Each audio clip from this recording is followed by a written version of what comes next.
বন্ধুরা, বাবলি রান্না করে তোমাদের অনেক অনেক স্বাগত জানাই। আশা করি তোমরা অনেক ভালো আছো, সুস্থ আছো, আমিও ভালো আছি। তো আজকে আর একটা রেসিপি শেয়ার করবো। ভিডিওটা শুরু থেকে শেষ অবধি দেখার অনুরোধ করছি।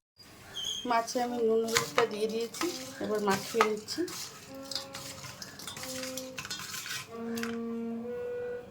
এখানে আমি মশলাটা করে নেব। এখানে কালো সর্ষে একটু দিয়েছি, আর পোস্ত দিয়েছি, কাঁচা লঙ্কা, আর এখানে রসুন দিয়ে দেবো, পেঁয়াজ কুচি।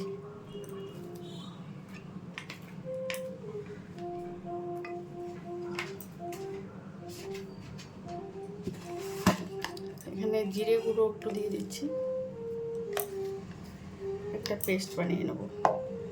মশলাটা করে নিয়েছি, কড়াই বসিয়ে দিয়েছি, কড়াই গরম হয়ে গেছে, রিফাইন তেল দিয়ে দিচ্ছি, মাছগুলো দিয়ে দিচ্ছি।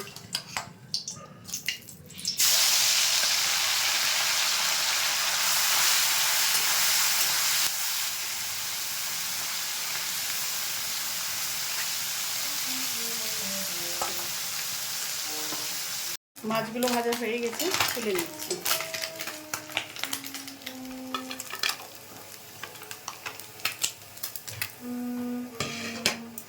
বাকি মাছগুলো দিয়ে দিচ্ছি।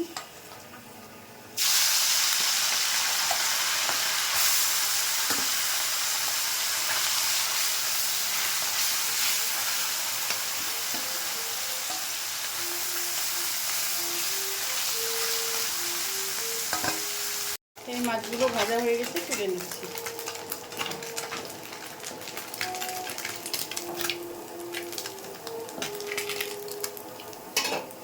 তেলে কালো জিরে দিয়ে দিচ্ছি, পেঁয়াজ কুচি দিয়ে দিচ্ছি।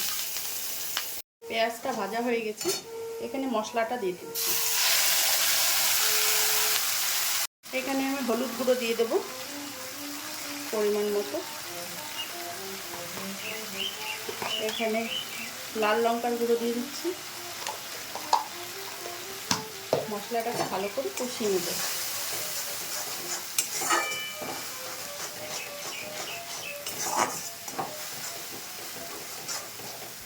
মশলাটা কষানো হয়ে গেছে, গরম জল দিয়ে দিচ্ছি।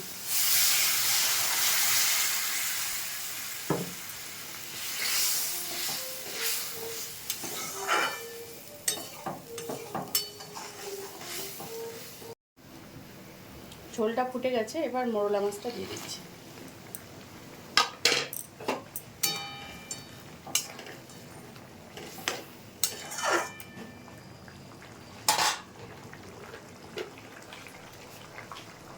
পরিমাণ মতো লবণ।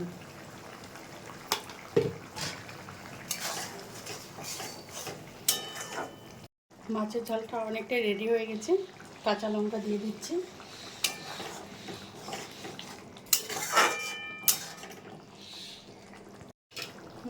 মোরলা মাছের ঝালটা একদম রেডি হয়ে গেছে। এবার একটা বাটিতে তুলে নিচ্ছি। মোরলা মাছের ঝালটা নামিয়ে একটা বলে সার্ভ করে দিয়েছি আমি। তো খুব সহজভাবে রেসিপিটা করলাম। যদি আপনাদের রেসিপিটা ভালো লাগে, লাইক, শেয়ার, কমেন্ট এবং সাবস্ক্রাইব করবেন চ্যানেলটাকে। ফিরে আসছি নতুন কোনো রেসিপি নিয়ে, নতুন কোনো দিনে। ভালো থাকবেন, সুস্থ থাকবেন। আর ফেসবুক পেজ থেকে যারা দেখছেন, পেজটা ফলো করে দেওয়ার অনুরোধ করছি। ধন্যবাদ।